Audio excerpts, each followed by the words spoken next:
Hello, and welcome back to the ninth episode of Tiger Paws.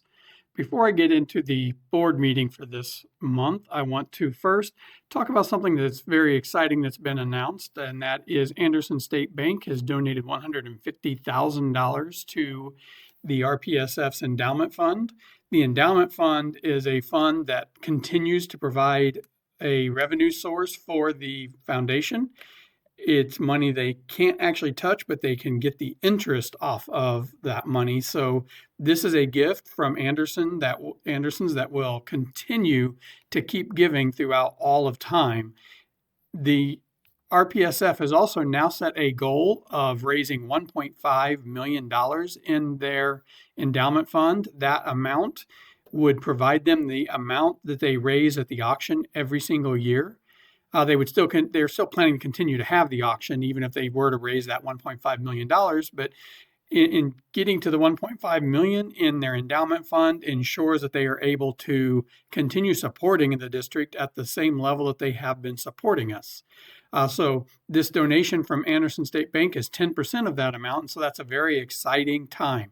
Anderson State Bank has been around for 150 years and was looking for a way to celebrate it, and we are very, very grateful that they chose to celebrate by supporting the school district and donating to the RPSF. So thank you, Anderson State Bank. Additionally, the strategic planning survey will be coming out. Actually, I'm going to put a link to that survey in the description for this video. I will also be sending out a district-wide email. But if you're a community member that doesn't have students in the district, then you won't have access to that email because we don't have your email address and everything. We will also be placing the link to the survey on our website. So we are looking for as much feedback in strategic planning as we can possibly get. Everybody's opinion matters. We want to know what you think in order to design our plan for the next 5 years, and so that we can focus on what it is that our community feels is important, not what we feel is important. So please, once you hear this, please take the time to complete that survey. You can only fill it out once, because it is tied to you. We don't know who said what, but it is tied to you so that each person can only fill it out once. But please do fill that survey out. Now, regarding what the actions the board took at their meeting last week, first of all, from my report, I did talk about the concession stand project, which actually there's been quite a bit of movement on in the week since the board meeting. The vertical construction has begun. If you happen to drive by, you can take a look out there. You can see that it seems to really be moving along. Last week, we were just pretty much at a slab with just a little bit of vertical. Now there's a whole lot more vertical going on. And before long, they're going to be starting to put the outside of the building up. I also reported on FOIA requests. We'd had 5 FOIA requests in the last month that we had responded to. They were varying amounts of information. Pretty much it was looking for vendor information, people that we've done business with, how much we've paid them, what we bought, things like that. I did also discuss strategic planning. The strategic planning meeting has been scheduled for August 5th.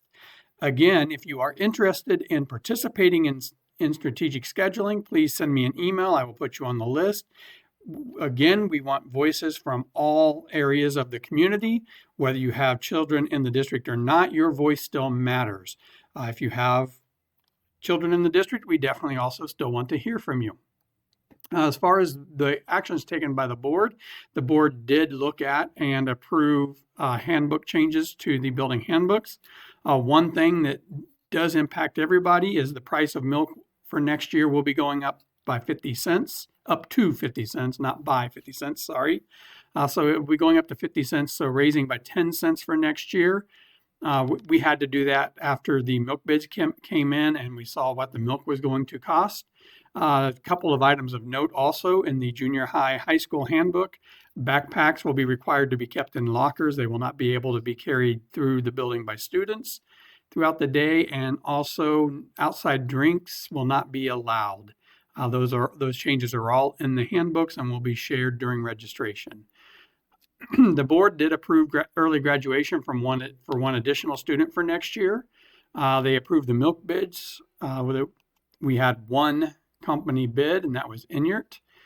They approved the purchase of another small bus for $79,900. That bus we need in order to provide transportation to some of our out-of-district special education students that we take to other districts. That will make it so that we are now able to get those students to school on time and on their own route. The board also voted to cancel their July meeting. Several districts do that. The July meeting, if we are fully staffed and everything, there's usually not a lot of business to be conducted in July. So the board did approve canceling that July meeting. We also they approved changes to the co-op agreement for the Rovo-Williamsfield Cooperative Agreement. These were changes that were recommended from the co-op committee. In particular, there were two changes of which you want to be aware. One is that all softball games, whether junior high or high school, all games and practices will be hosted in Williamsfield. They will not be hosted in Rova. So all home games for the co-op for softball now will be played in Williamsfield, and all practices will be in Williamsfield. That is actually in alignment with what the co-op agreement already says regarding if a district doesn't have facilities. So for example, all football practices and games are at Rova because Williamsfield does not have a football field. Same thing with track. They don't have a track. We actually, for the district does not have a softball field, so that was part of the agreement. The second change affects track.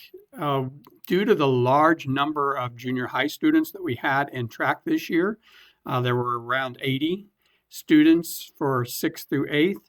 It was determined by the co-op committee that 6th graders would not be participating in track. Unlike other sports, there's not a set number where they would be allowed. If the numbers start dwindling, then the co-op committee will talk about it again, and we will at that time make a determination whether or not to allow 6th grade to participate in track. But given the large number of students, it wasn't really creating an environment that was allowing us to grow the students that were there. The board also adopted the prevailing wage resolution for FY27. That's an action that they have to take every single year. In hiring, first of all, we did have some resignations. Sunny Nolan did resign as the speech team coach, and Haley Van Fleet as a special education teacher. She was teaching in the elementary. For hires, the board did vote to hire Jason Main as a part-time bus driver, Brooke Van Unick as the junior high football and basketball cheer coach, Amanda Weedman as a special education teacher to replace Haley Van Fleet, Tish Richards as a bus driver, and Mindy Stearns as a one-on-one aide for a student in the elementary. So welcome aboard to all of you new hires, and we are looking forward to working with you. We are now in summertime, so hopefully everybody is enjoying their time with their students at home and enjoying the nice weather. Well, if we can stop raining, we might have some nice weather for this summer. But we will also be starting registration. It will be opening up here in early July for online registration, and then we will have in-person registration as well, especially for new people to the district. If you can register online, I would recommend register online. The payment process will be the same as it was last year. You can also pay online, or you can come in and pay in person. You could even register online, then come in and pay whenever we have in-person registration. If that's what you choose, you can just skip all the line and just go straight to payment. Anybody new to the district, though, will need to provide proof of residency. So please have those documents ready whenever you come in. If you have any questions, please, as always, feel free to reach out to my office. If you need to talk to me about something, please call and make an appointment. As I've mentioned, it is summertime, so there is some vacation time that goes in there. So just to not waste your time, please call and make sure I'm going to be in the office and get on my calendar. And I would be more than happy to sit down and talk to you. Consider volunteering for the Strategic Planning Committee, and I look forward to seeing you next time. Thank you.